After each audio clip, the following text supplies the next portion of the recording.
Esse é meu nome, assim. Bem-vindos então todos à TechParty. É um evento aqui da Facate, várias palestras. É um evento para compartilhar conhecimentos. É um evento que foi feito pelos alunos da Facate, para os alunos da Facate e para demais pessoas da região. Queria aproveitar para convidar vocês, quem tem algum conhecimento em alguma tecnologia, não precisa ser nada muito diferente, PHP, Java. O importante é compartilhar, porque muitas pessoas, apesar de Java, por exemplo, ser uma tecnologia muito conhecida, as pessoas nunca viram, não sabem como funciona. É sempre interessante ter uma palestra para apresentar para as demais pessoas que estão começando nos cursos desse tipo de tecnologia. E claro, tecnologias diferentes são sempre bem-vindas, tá? Queria agradecer a Facate também, que acho que não tem nenhum dos professores aqui, porque disponibilizou o lugar aqui, o local, a sala, para que a gente possa fazer as palestras e o material. Então, nosso objetivo de hoje é falar sobre o XT4. O XT ele é uma ferramenta feita pela empresa Sentia. Na verdade, o 4 foi feito por ela, porque antes a empresa chamava XT mesmo, e agora foi fundada no nome de Sentia. E ela tem vários outros produtos, que eu não vou falar sobre eles, mas eu vou dar uma introdução e mostrar mais ou menos o que é cada um. Para vocês conhecerem, se vocês entrarem no site, vai ter listado todos esses, vocês vão poder olhar melhor. O XT.js é o nosso foco de hoje. Ele é um framework para fazer sistemas web feito praticamente em JavaScript. Também existe uma versão do XT GWT, que ele é uma versão feita em Java. Quem programa com Java pode dar uma olhada, apesar de eu não aconselhar usar ele, porque a gente sempre aconselha separar o servidor da camada do cliente. E aqui com o XT GWT a gente acaba fazendo as duas coisas meio misturadas. E normalmente ele sai depois que o XT sai, eles lançam o XT com nova funcionalidade, e o GWT leva um tempo a mais para ser lançado. O XT Designer, para quem gosta de Delphi, ele é um Delphi meia boca para XT. É aquele esquema de arrastar componente, largar na tela, colocar um grid, ele faz esse tipo de coisa. É legal para fazer prototipagem de tela, mostrar para o cliente uma tela, ou até brincar assim com ele, ele é pago. Mas se cadastrar no fórum do XT, que ele pede usuário e senha para usar, vocês podem usar por 30 dias e depois ele bloqueia. Mas a gente pode sempre cadastrar um usuário por lá. E não aconselho o uso para programar a fundo, porque ele só faz tela, não pode programar nele. Então pode definir as suas funções, as regras de negócio dentro dele. Tu vai montar a tela e ele vai exportar isso para dois arquivos. Um que vai ser a tela e o outro que é onde tu vai programar. Mas normalmente isso não é muito produtivo. A gente acaba programando de uma forma que a gente monta o web das telas e o XT Designer não é muito bom mesmo. Mas vale a pena dar uma olhada, depois eu mostro aí para vocês. Eu ganhei uma licença e só por isso que eu tenho licença também. Diga. Sabe esse stick é pago? Qual? O que é pago? Todos são pagos. O Sentia Touch, ele é meio gratuito. Sabe os pagos, sabe? Eles instalam tudo na mesma pasta, depois apagam os executáveis dele e colocam os novos executáveis craqueados que são de graça. Na verdade, a maioria não tem executáveis, são códigos, que não fica limitado de não usar. Pode usar, mas se alguém te denunciar, tu vai ter que mostrar a licença, e aí que é o problema. Como é um código XT.js, não vem nada compilado para ti, não tem problema nenhum tu usar sem ter licença. Mas um dia pode acontecer, é sempre bom ter licença das coisas. Então, como se fosse craqueado, pode usar, mas se alguém te pegar, é problema. Mas tem um esquema que ele também é open source, eu vou mostrar um pouco mais para frente no próximo slide. Então, continuando, o XT Designer é a versão Delphi do XT. O Sentia Touch, ele é o irmão mais novo do XT, ele foi criado depois que o Sentia virou Sentia, então deixou de ser XT. A empresa foi fundada e eles criaram esse cara que é para fazer aplicações ou apps, né, aplicativos pequenos, para mobile. Ele suporta hoje Android, iPhone, BlackBerry e acho que mais alguma coisa. ele é free. É o único de todos aqui que é gratuito e ele tem um plugin de gráficos e você paga. Ele troca, compartilha com o XTJS4 a mesma estrutura. Se tu vai fazer uma coisa com Sencha Touch, é muito parecido fazer com XT ou vice-versa. O XT4 veio depois do Sencha Touch, o Sencha Touch implementou algumas coisas que a gente tem no XT4 primeiro.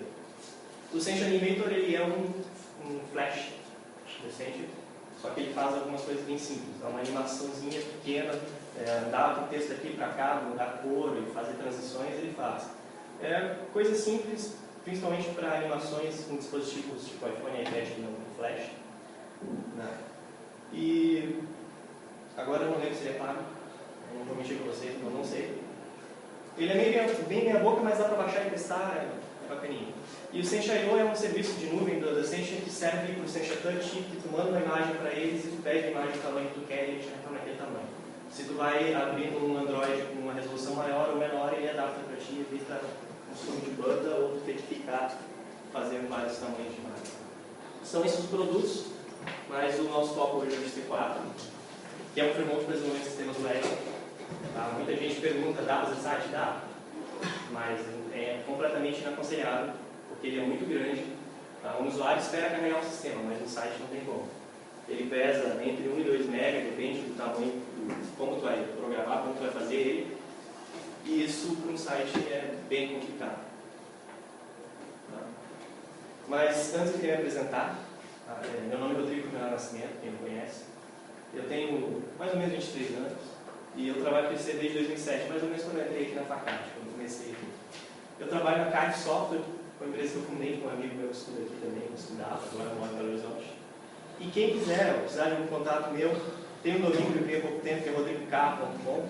Lá tem só os meus contatos, nada mais. Tem uma lista grande, um telefone, Viber, e-mail e o meu GitHub. No GitHub tem essa apresentação, tá, em Keynote. Não sei se dá para importar para Windows, mas quem tiver Mac pode editar. Eu posso disponibilizar depois em PDF lá, ou até exportar em PowerPoint.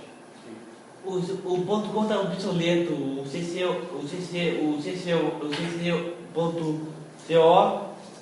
é uma coisa que faz um ponto .com, só que é grátis. E várias outras terminações grátis na web de graça. Só pagar uma taxa de inscrição. Mas é tudo grátis, fica com ele para sempre. Bom, esse já está criado, agora vai ficar assim. E é isso, tá? Meu GitHub tem essa apresentação e alguns códigos que eu fiz de exemplo. Então lá também vocês podem baixar, clonar outros códigos, fazer o que quiserem. Mas antes eu queria mostrar para vocês quem é que usa, para mostrar que algumas empresas grandes usam, tá? Isso geralmente anima a gente a começar a desenvolver. Então eu peguei uma lista do site de Sencha e eu capei essa lista. Tirei a maior parte das empresas, eu peguei as que eu conhecia e listei, botei algumas em negrito, que são possivelmente as mais conhecidas, talvez, sei lá. Então dá para ver que Harvard usa, as Forças Armadas dos Estados Unidos, a Amazon, a Pixar usa para fazer sistemas, não sei o que lá fazer com isso. A Samsung, Yahoo, Motorola, Borland, do Delphi, Cisco, HP, IBM, Microsoft. E tem uma bem específica aqui que é a Adobe. A Adobe faz um produto que é concorrente, que é o Flex, que é o XT em Flash. Tá? A gente faz ele, compila com a IDE deles, que é o Flex Builder, que é paga, o Flex é gratuito, a IDE é paga, e faz exatamente o que a gente consegue fazer, mais ou menos, o que a gente consegue fazer com o XT. E eles usam também o XT, apesar de ser uma ferramenta concorrente. Eu vi esses dias eles compraram uma ferramenta de CMS, que era feita completamente em XT, muito bacana, e eles compraram. Então, é usado até pelos próprios concorrentes deles, usado por empresas bem grandes. E alguns exemplos que eu peguei do site deles, do blog, são o que eles chamam de spotlights, né? São exemplos de empresas que aceitaram mostrar no site do blog deles softwares que eles fizeram. A maioria aqui é feito com uma versão anterior ainda, o XT3, mas dá para dar um exemplo de interface para vocês mais ou menos. Sabe? Esse aqui é o Shero, aquele que eu botei por último lá. Ele é um aplicativo bem bacana para gerenciamento financeiro. financeiro. E a maioria das interfaces são meio padrões, mas dá para customizar bastante, mudar bastante as cores. Isso era feito no XT anterior, que era bem difícil de customizar. E agora com o XT4 é muito mais fácil de fazer.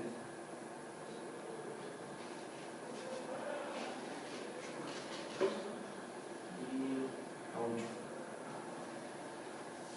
Mas antes ainda de falar, eu queria saber o conhecimento, como é que está o conhecimento, se alguém se interessa nessa tecnologia, se já se conhece esse trabalho. E quem quiser, se possível, poder levantar a mão, quem conhece JavaScript.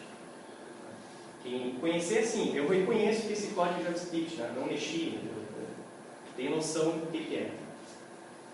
Alguém trabalha, já trabalhou com JavaScript? Tá fraco, né? Alguém conhece HT? 1, 2. E alguém já trabalhou com HT ali? Não? Tá. Então tá. Muito bom. Ninguém conhece, vai ser boa a palestra amanhã.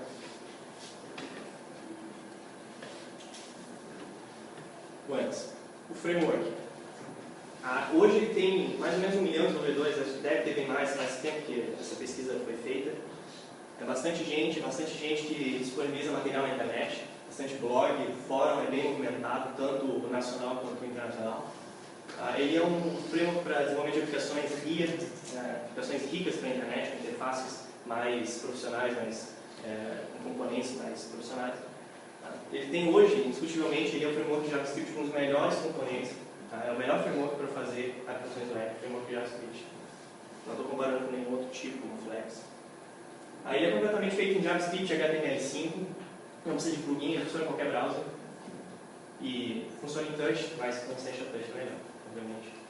HTML5 eu digo porque ele tem o Data Storage, que é o local storage do browser, pode trabalhar com banco local dentro do browser, e também CSS3, que hoje faz parte do HTML5. Ele é open source e comercial. Se tu fizer alguma coisa open source, ele é open source. Se tu não fizer open source, ele é comercial. Então, se fizer uma coisa para se usar na internet, beleza, ele é open source, não precisa pagar nada por eles. Agora, se tu vai vender a tua aplicação, se tu vai fazer um negócio mais comercial, não vai disponibilizar, aí é comercial. Tu precisa ter licença. E a licença é um pouco cara. O framework é um programa que tu trabalha com FM. Mas por que ele está open source e comercial, licença dupla? Por quê? Porque depende do teu uso. Se tu vai usar para open source, tu vai fazer alguma coisa que outros vão poder mexer, olhar o código, e tu não vai cobrar pelo código, aí tu não precisa pagar por ele também. Agora, se tu fazer isso, tu precisa pagar. Tá? E eu fiz só uma contagem para tentar mostrar para vocês. Ele tem mais ou menos 521 classes. Não sei se fiz certo, se não fiz, mas é mais ou menos 521 componentes visuais e não visuais que ele tem. É bastante coisa. Diga. Para quem tu tem que pagar? Para a Accenture, para a empresa dona dele, com cartão internacional. Ele hoje é cross-browser, quer dizer, sempre foi, né, cross-browser.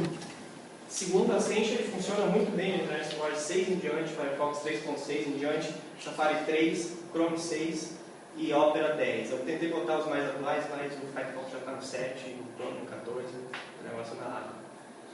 Funciona. Tá? Mas é completamente inaconselhável usar o Internet Explorer. Não precisa comentar. E funciona, tá? Não tem problema, mas eu faço um sistema hoje que eu digo para o usuário quando ele vai fazer login. Se ele está dentro desses mínimos aqui, eu aconselho ele a fazer o upgrade. Tá? Quer dizer, se ele está abaixo da última versão. Se ele tiver Internet Explorer, ele pode estar na 20ª versão, eu mando ele trocar de browser. Tá? Então, assim, por favor, troque escolha um outro navegador, o sistema funciona melhor no outro browser, assim, tá?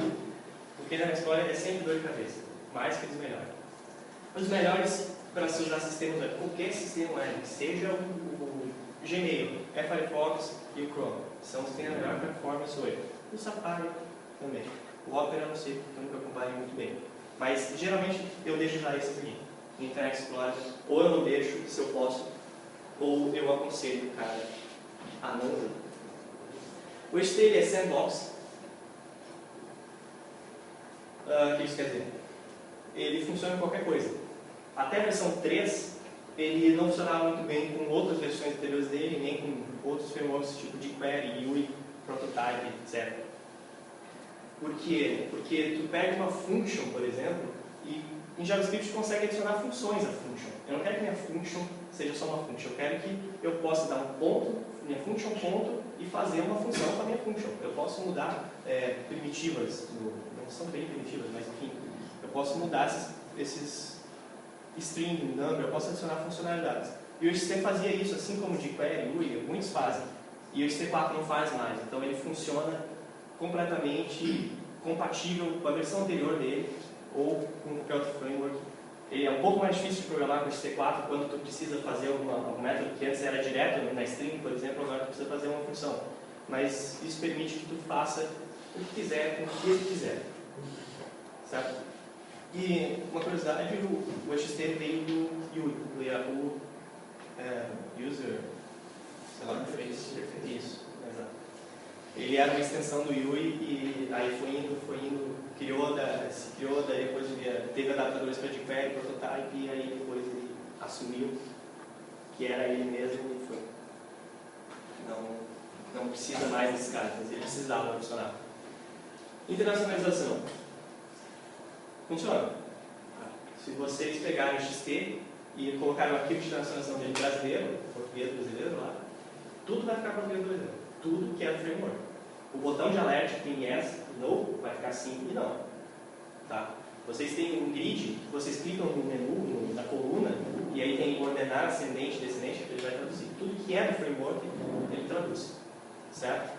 E ele traduz para o português, se tu quiser, ele vai te traduzir para espanhol. Se tu precisar, ele vai te traduzir para alemão, para japonês.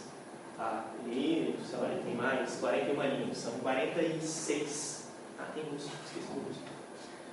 E mais 41 línguas, são 40 e tantas línguas que ele tem de tradução. Certamente vocês vão ter a tradução que vocês precisam do sistema, de vocês. Só que o que vocês vão escrever, o nome de um campo, o label do campo, isso eles não traduzem, não faz milagre. Aí vocês vão precisar implementar a tradução de vocês. Mas o framework em si, ele tem tradução para várias línguas. Bom, então, vou começar a apresentar os componentes do HTML. Eu só queria que o meu componente funcionasse. O resto está longe. Não vale R$50. Não.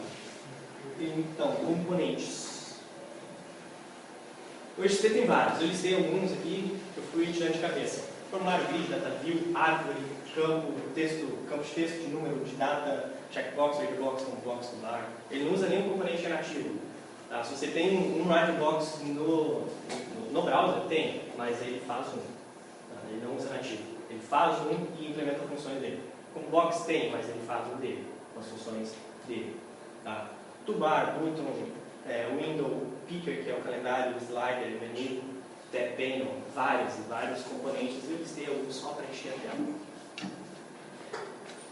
Por exemplo, esse é o panel. Vai lá e cria um XT, panel.panel, ele vai dar esse aqui.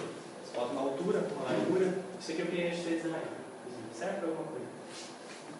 E ele vai ficar assim, branco, sem nada. É um panel simples, com um título. Tem um título, não esqueça do título. E uma propriedade importante que eles inventaram agora no HTML4 que não tinha no HTML3, que é muito importante. Às vezes a gente se matava para colocar duas toolbars em cima, não tinha como. Agora, qualquer coisa que era de panel, window, enfim, tu pode docar componentes. Tá? Eu não quero colocar uma toolbar, eu quero docar uma toolbar em cima, eu quero docar uma toolbar embaixo, eu quero docar uma toolbar na esquerda, na direita. Eu posso tocar várias. Se quiser tocar 20, uma embaixo da outra, tu vai criando itens daquele teu panel, fios, e tu diz, tá, doca em cima. E ele vai docando em cima. E aí na esquerda, tu pode colocar vários na esquerda. Coisa que também não tinha no HTML3 era poder fazer uma toolbar na vertical. E tu pode tocar qualquer coisa, pode tocar um panel aqui, pode fazer o layout como tu quiser. Em quantos níveis tu precisar. Tá?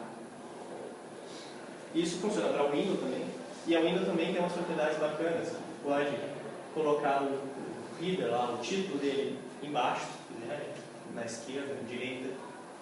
Tá? Ele inclusive coloca o texto na vertical. É um negócio, não sei como é que eles fazem, mas funciona.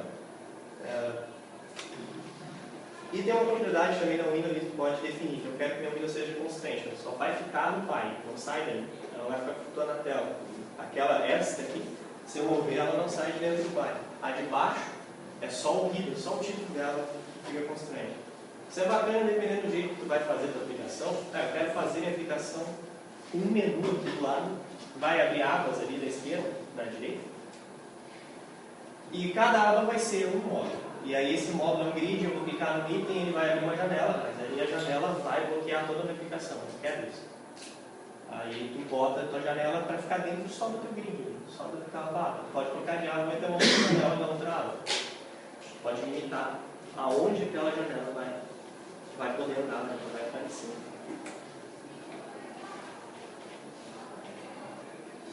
Toolbar. Isso já tinha no texto. Tá?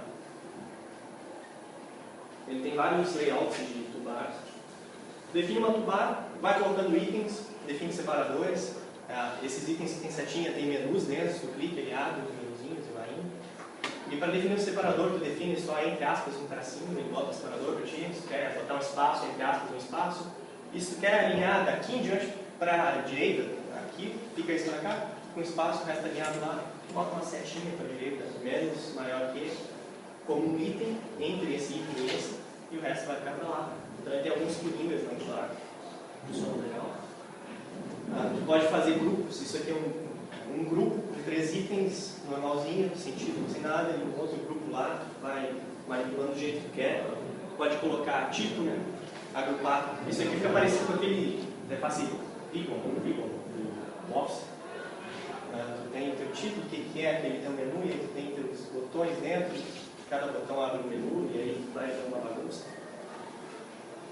E aí pode colocar vários, pode colocar 2 grandões aqui com o título embaixo, pode colocar um botão pequeno embaixo do outro, e vai arrumando do jeito que quer. Aí ele funciona muito bem para organizar esse tipo de informação. Tem a tab pane do Xstate, tem esse aqui ele tem um plugin, tá? Ele não funciona assim normalmente. Tu tem várias abas e ele cria um scroll aqui. Tu vai ter que ir andando do lado para conseguir chegar na tua aba. Mas tem um plugin que tu bota que ele cria um menu. Passou, aí tem um menu mais fácil de andar entre outras abas. Dá para fazer os subgrupos, vendar subgrupos, tipo clip, body, 1, 2, 3 grupos lá. Então, quantos níveis quiser.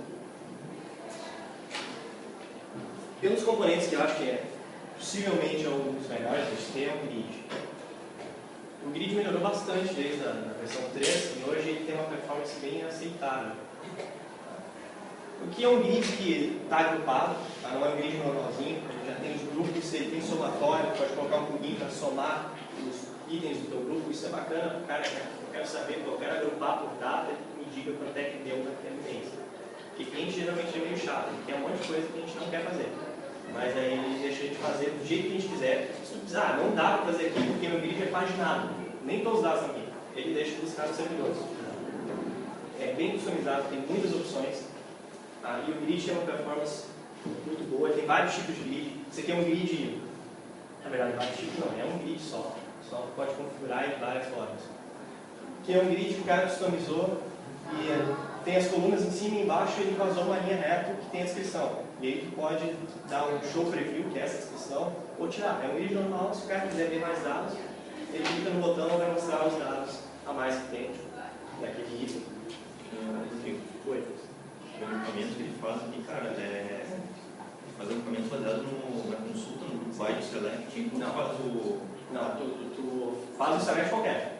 Aí tu vai dizer qual campo quer agrupar e vai ordenar para aquele campo e aí depois ele vai fazer o agrupamento. A propriedade do grid, né, no caso. O grid faz, né? O store do grid, que é o cara que mantém os dados. Não faz um automático, por exemplo, conforme um grupo by do select. Não, você até nem vai funcionar. Quer dizer, funcionar vai, mas enfim, ele funciona assim, faz o select e aí ele agrupa da bunda. Sim, entendi.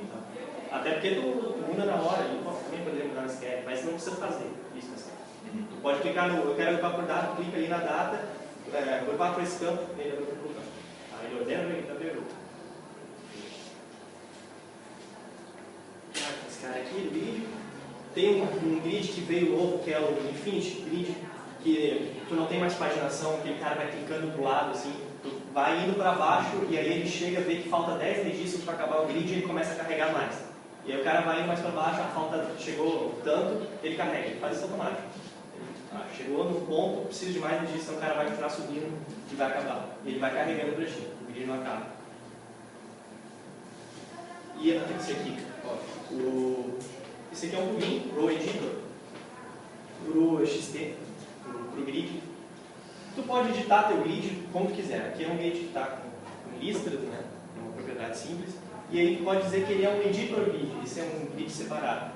E aí tu vai clicar numa linha, tu vai definir para cada coluna o que é o editor daquela coluna, e tu vai clicar numa linha e vai abrir um campo de texto e tu vai digitar ali o que tu quer. Alterar, quando tu der um enter, ele vai marcar uma flechinha na direita e dizer que foi alterado. Ele pode mandar salvar, pode mandar salvar quando o cara sai do campo, enfim, decide. Mas nem sempre é muito viável por causa de validação, e esses caras inventaram esse troço aqui. Tu define para cada coluna o que é o editor, e aí quando tu clicar numa coluna, ele vai abrir o editor daquela linha toda, e aí tu edita. Claro, ele já abre para ti, editando e selecionado no campo que tu clicou. Mas aí tu pode editar todos, se tiver alguma validação ele não te deixa clicar no botão de salvar, ele vai te dizer que está errado. Tá? E aí, alguns componentes são mais fáceis de implementar nesse cara também. E ele dá um deixa, cancela. É mais fácil de cancelar também, então altera na linha, ele dá um ESC e nem sempre ele funciona. Então é um componente que era um plugin e agora foi bem implementado junto. E a gente tem os outros componentes de dados. DataView não é muito usado, não vejo muita gente usando. Mas se vocês quiserem mostrar qualquer coisa que tenha dados que não seja no grid, eu preciso mostrar geralmente em cartas, assim. Aí tu usa um DataView. Tu vai fazer um template. Vai definindo o teu template com regra CSS, largura e tal. E é um template de uma linha, do primeiro. E aí tu bota uma flag lá, aqui eu quero tal campo do meu store, aqui eu quero tal campo que é a imagem. E aí tu manda ele renderizar, aplicar o template e ele vai multiplicar aquilo, de acordo com a regra. Fez uma linha, se tiver 200, ele vai fazer as 200. E aí tu pode implementar o que tu quiser. Aqui ele implementou um multiseleção, pode selecionar vários itens, dar 2 cliques e alterar. Enfim, talvez seja interessante para mostrar produtos. Não sei, uma vez eu usei para mostrar módulos de um sistema. Aí o cara filtrava em cima, ele ia clicando, ele ia filtrando os itens para o módulo que o cara queria. Aí tinha um ícone grande, o nome do módulo embaixo.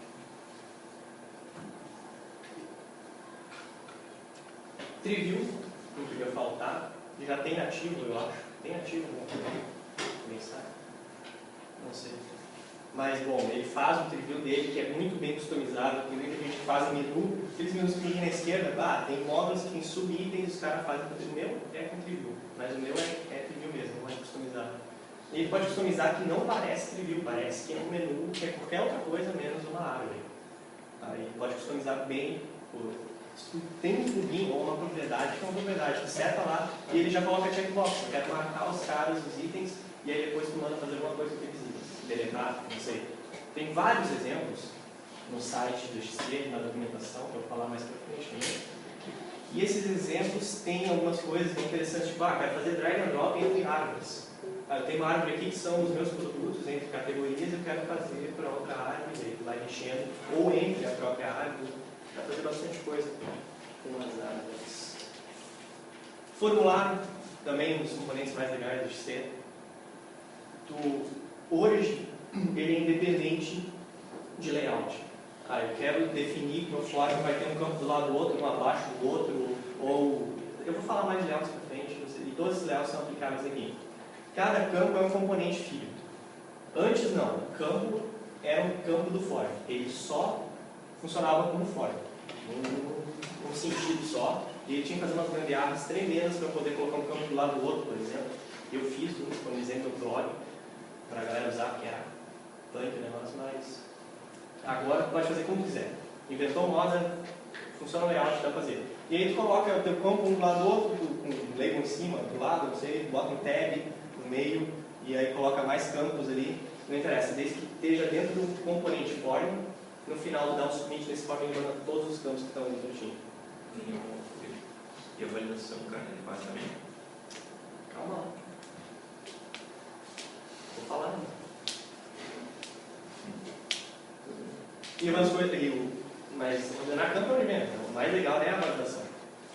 Em cada campo tu pode definir várias validações que já vêm nativas com o XT. Se tu não quiser aquelas validações nativas, tu pode fazer suas próprias, e são bem fáceis de fazer. Então, validações, algumas são vertices, que ele faz uma função que valida para ti, ou algumas validações são propriedades. Não pode ser branco. Allow blank false. Aí ele vai dizer, tu saiu do campo, tu entrou no campo, saiu do campo, e está branco, ele vai ficar vermelhinho, e se tu botar a mouse em cima, vai dizer, esse campo não pode ser, esse campo é requerido. Mas não pode ser em branco. E ele traduz essas mensagens e colocar a tradução do XT. Mas se o campo for opcional, como faz para programar um campo opcional, por exemplo? Mas seria opcional, o cara pode deixar ele. Sim. Certo? Aí tu não coloca a validação. E a validação tem várias propriedades. Tu pode colocar ela assim, que não vai mostrar nada do usuário, só vai deixar o campo vermelho. Ou tu pode colocar ela assim, como tu preferir. O campo, ele é desse tamanho. Se ele validou e não deu certo, ele automaticamente recua e bota um símbolo lá dizendo para o usuário aqui. Fica mais visível para o usuário aqui, não está certo. Ele passa o mouse em cima e diz, esse campo é requerido. Eu não coloquei a terceira opção, devia ter colocado, mas se o cara sai do campo, a terceira opção é bota o símbolo embaixo de errado, ele bota tudo para baixo aqui, bota o símbolo de errado e escreve do lado o que está errado. Já fica dizendo que o cara não precisa passar o mouse em cima. Tá? Disso, de validação de dados, ele tem várias validações. Campo de e-mail, então bota lá, detalhe e e-mail. Pronto, ele vai validar e-mail, tá? Tem na disca. Máscara ele tem também, fazendo máscara de CEP, Não. CPF e CNPJ. Tu pode fazer, ele tem um esquema chamado MASC-RE, que é um regex. É uma expressão regular que pode fazer uma máscara. Mas, na verdade, ele não vai fazer uma máscara, ele só vai te permitir digitar o nome daquele caractere naquele campo. 10 barra, ele não vai botar barra, tipo, vai poder digitar barra. Mas, depende do que eu fiz, eu até posso mostrar depois. Funciona. Dá para fazer máscaras bem bacanas. E não só eu, tem vários outros. Eu me inspirei num outro que tinha, fiz, isso foi na versão 3, passei para 4 agora. Tem outras pessoas que já fizeram outros plugins para máscara. Não tem nativo, mas tu acha na internet para usar. Tá? E máscara de data, máscara de número, né? O cara vai digitando da esquerda para a direita, ele vai botando. Dá um trabalho, mas a gente faz. E os layouts, é importante layout porque tudo que é item do item a gente vai fazer no sistema sempre assim. Minha aplicação principal é um viewport, e aí vai ter os teus itens, que é o menu, o centro, não sei o que, aí no centro tu vai ter um item que é o teu grid, ou se não tem um grid, tu vai ter uma penha em cima, um grid embaixo, e tudo é layout. Layout de como os fios vão ficar dentro do componente Python. Aqui a gente tem um penha, que é esse grandão aqui de cima, ele está ocupando essa área aqui, não sei quantos pixels. E aí eu defini que esse cara, a gente sempre define no Python como é que os fios vão ficar. Eu defini esse cara que ele vai ser um HBox. Ele vai ter caixas horizontais. Então todos os fios que tu largou lá dentro, ele vai renderizar assim, um do lado do outro, na horizontal. E aí tem alguns propriedades que pode definir.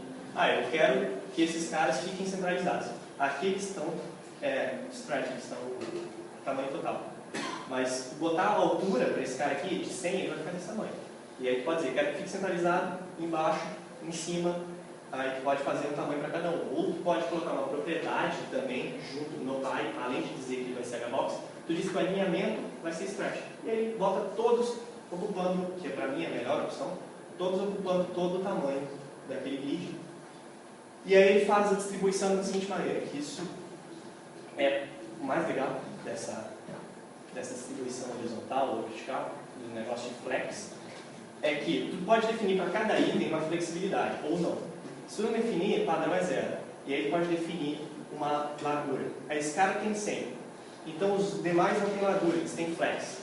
Eu vou definir o seguinte, quer dizer, ele vai fazer o seguinte, é 100 a largura do Py, menos 100 desse cara aqui, que não é flexível, ele vai pegar tudo isso e vai dividir entre 3. Aqui eu tenho 1 de flexibilidade, lá é 2. Ele vai dividir entre 3. Então aqui ele vai colocar 2/3 e aqui 1/3 da largura. Se eu mudar o tamanho, aqui vai ser 2/3, aqui vai ser 1/3 da largura menos 100. Então ele vai sempre calculando o espaço que tem no pai para colocar o filho. Eu quero colocar o de cima em 100 pixels e o de baixo flex 1. O de cima vai ficar sempre fixo e de baixo vai sempre mudar o tamanho de acordo com o tamanho da janela que vai dimensionar. Mas se a gente botar um filho dentro de um filho, o que acontece? Aí tu tem que definir no filho também qual vai ser a flexibilidade do boneco. Se tu colocar aqui, vai de flexibilidade não, layout. Aqui tu vai definir o layout dos filhos. Aí tu tem um cara dentro desse, tu vai ter que definir nesse cara o layout desses filhos. E assim tu vai definir o layout de cada filho de filho. Tá? Ele tem a mesma coisa, que é o HBox, o VBox, que é na vertical. Mesma coisa, só que lida com a altura. Tem as mesmas propriedades stretch. Podia ser largura fixa isso aqui, mas geralmente não se usa. Então, flex, align stretch, ele deixa ocupando toda a largura e a gente vai mexendo só com a altura dos componentes.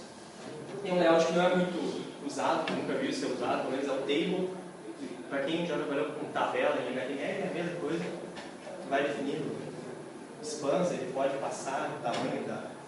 Um componente pode ficar em várias linhas, pode ocupar várias colunas, mas é uma tabela, um negócio meio louco. Nunca entendi como funciona. Mas tem. O layout, possivelmente mais usado, é o fit. Eu tenho uma janela e eu quero botar um vídeo dentro. Não vai ficar flutuando lá dentro, né? Porque é que ele fique o tamanho da janela inteira. Aí tu coloca na janela layout fit, então o filho vai ficar o tamanho todo.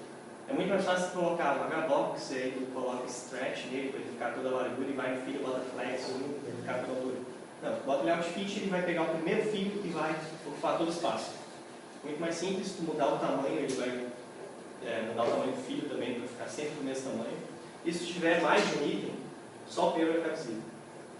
Para resolver isso, vocês precisam mostrar um item do inglês, tipo aqueles negócios de instalar software, né? Vai passando de tela em tela. Não tem abas em cima, né? Mas ele vai mudando de tela. Tem o layout card, então eu vou botei aqui. Você vê. Até porque é igual. Bom, define o layout card, tu vai definir vários itens. O primeiro vai ficar ali, mas tu pode definir por código que quer mostrar o segundo. Daí ele troca. É como se fosse um tag panel sem as abas em cima. Igual. E o layout border, que geralmente é usado para fazer a visão inicial do teu sistema. Tá? Tu vai definir ali na região norte um menu. Geralmente você coloca um menuzinho simples, uma toolbar ali, com um botão de sair lá, enfim, o nome do cara aqui no canto. Aqui na esquerda geralmente você bota o menu, no meio ficam as abas, embaixo geralmente não se usa. E aí como funciona esse layout? Tu tem regiões. A central é sempre obrigatória, vai ter sempre ter ela. Sempre definir no teu componente, em cada filho, tu define qual região. E aí tu define região, centro. E aí tu vai definindo as demais. Aí eu quero a região na leste. E aí tu vai definir um título para ele e definir se ele pode, se tu clicar aqui em cima, ele vai minimizar. Aí ele vai ficar aqui no cantinho, uma barrinha. E aí tu clicar aqui de novo, ele maximiza. Se passar o mouse em cima, ele vai por cima das outras coisas sem mudar o tamanho do centro. E tem umas coisas, tu pode clicar aqui nesse cara no meio e arrastar, mudar tamanho, tudo pode definir se pode, se não pode. O máximo que pode ir para lá, o máximo de largura, o mínimo. Isso pode fazer com qualquer uma das 4 regiões, em cima, embaixo, na esquerda e na direita, para ir montando a tua aplicação. E, antes que me pergunte, se só fizer isso aqui, ele vai ficar um componente desse tamanho na tela, se a tela for desse tamanho. Tá? Ele não fica do tamanho todo da tela. Para a gente fazer uma aplicação que fique ocupando todo o tamanho da tela, tem que usar um componente viewport. E aí esse componente viewport ele é como se fosse um panel. Ele é um panel que fica grudado ocupando toda a tela. E aí esse panel, que é o viewport, tu define esse layout border, ele vai definindo os itens dele. Tem um layout que é muito usado em formulário, que é o anchor. Eu quero que isso aqui fique tantos por cento ocupando o meu formulário. Eu quero que esse campo fique 50 e esse campo fique 50. O cara aumenta e aí ele vai ir se ajustando. Ou tu pode definir números também. Eu quero que esse cara fique menos 100 pixels. Não precisa, porque 90 pixels, se o cara aumentar o dobro da janela, o que sobrava era 10, agora virou 20. Não fica proporcional. Pode definir, eu quero que seja menos 25. Daí vai sempre sobrar 25 no canto, independente do tamanho que o cara mexe na janela. E nem sempre é janela, porque às vezes a gente faz um formulário que ocupa todo o browser, sei lá, e aí o browser tem resolução diferente, vai ficar diferente para cada usuário. E o Anchor ajuda a fazer isso. Layout de código, a galera usa muito para fazer menu, que são painels que tu clica nesse cara aqui, ele fecha de baixo e vai aparecer só esse do meio. Tu clica no de cima, ele fecha os demais, é um acordeão, sabe? Tu clica no ele fecha os demais e mostra aquele cara. E aí dentro dele pode ter teus botões, teus itens, ou tua área, que vai ter teus submódulos, teus submenus, ou o que for. E o layout padrão, que é o absolute, que é onde tu define um componente, tu cria ele, se não definir nada, ele vai ser criado aqui no canto. Aí tu pode definir x, y para ele, que é a posição onde vai ser criado. Eu também nunca vi ninguém usando. E uma das coisas mais legais do XT4 é gráfico. Porque no XT3 tinha. A gente usava gráficos de outras empresas. E a maioria era em Flash. Eles fizeram uma parceria com um tal de Rafael, alguma coisa, que é um cara que fez uma biblioteca cross-browser que funciona até na Internet Explorer. Por incrível que pareça. E eles fizeram esses gráficos. É um pacote que vem junto. No Sencha Touch tu paga separado por esse pacote. E ele tem vários tipos de gráficos. E ele renderiza no Canvas. Não é Canvas, é SVG. E no outro browser ele usa uma outra coisa, mas é a mesma coisa. Ele usa a engine de browser para renderizar o gráfico. O gráfico tem animações, ele está fixo, mais suave. O gráfico pode definir, eu quero que ele seja animado. Daí ele vai crescendo nas linhas. Então funciona bem parecido. O cara olha lá, isso é Flash. Mas não é. Pode definir um gráfico composto aqui, como exemplo. Tem um gráfico em cima, pode definir os labels na vertical, ele imprime bonitinho para ti. Pode definir os valores aqui, ele vai te dizer se cabe ficar fora, se vai ficar dentro do valor da barra. É um gráfico bem completo. Tem ali um gráfico tipo radar. Ele também bem animado. Clica no outro item, esse item é desse tamanho, é para esse, daí ele vai animando todos os itens. Geralmente para o usuário gosta mais da animação do que do gráfico. E pode fazer vários gráficos, que esse aqui não é um exemplo. Esse aqui é um gráfico do passa o mouse em cima de uma bolinha. Como ele é feito nativamente, tu pode usar CSS para estilizar teu gráfico. Tu pode usar uma regra CSS para colocar a linha vermelha. É muito simples tematizar o gráfico. Tu pode fazer do jeito que tu quiser. E tu pode usar JavaScript para, no evento ou um mouse over, quando passar em cima ali, eu quero que abra, daí bota ali, pode colocar um exemplo.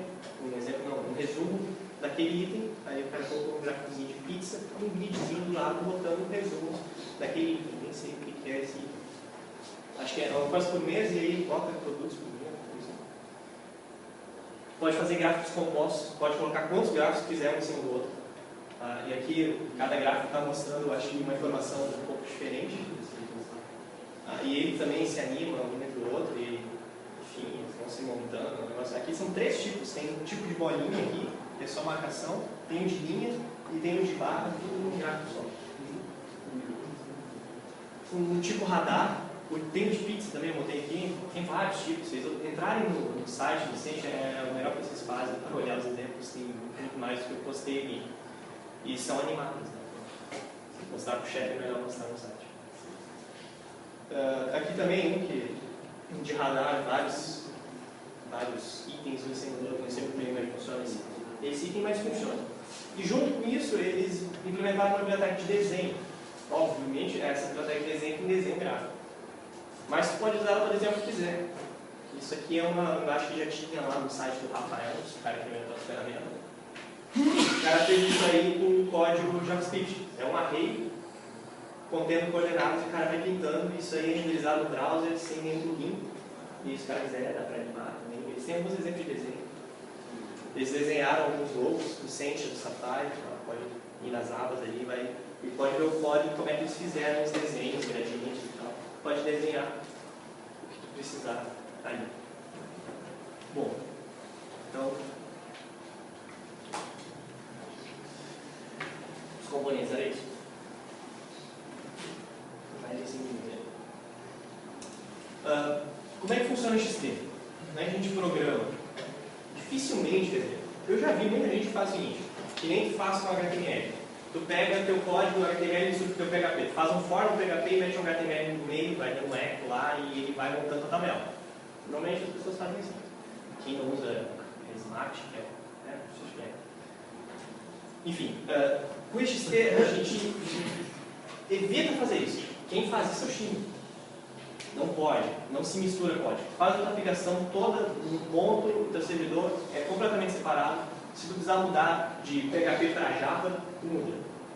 Só vai ter que retornar o mesmo formato que tu retornava para o teu cliente e enviar o mesmo formato que tu enviava para o teu servidor. Vai funcionar, porque para ele tanto faz como tanto fez quem é teu servidor. O servidor tanto faz como tanto fez quem é que é teu cliente. Ele vai apenas interpretar dados que foram e dados que vieram.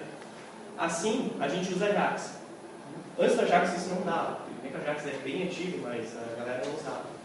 Tu não tinha como buscar dados de uma página sem recarregar a página. Com a Ajax tu pode. Tu manda uma requisição Ajax e com ela tu manda dados, post, get, o que quiser.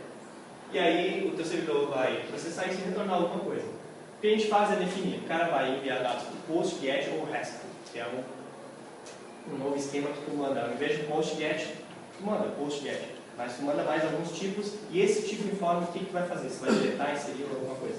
Mas não vem ao caso. Pode usar uma dessas metodologias, geralmente post, para mandar dados.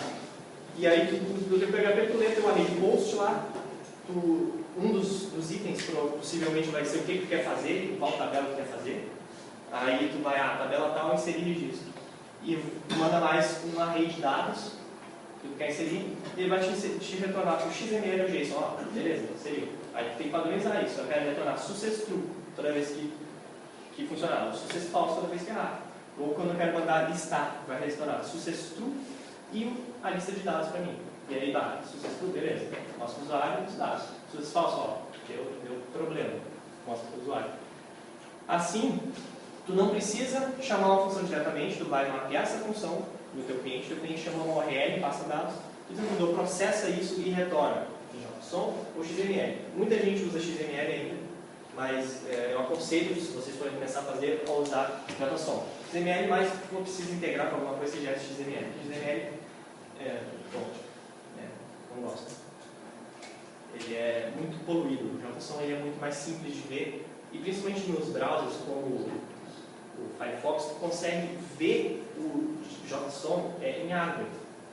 Success true, aí tem data, aí tu pode abrir o data, que é um array, tu vai olhando os itens, tu vai navegando daquele jeito. É bem mais prático.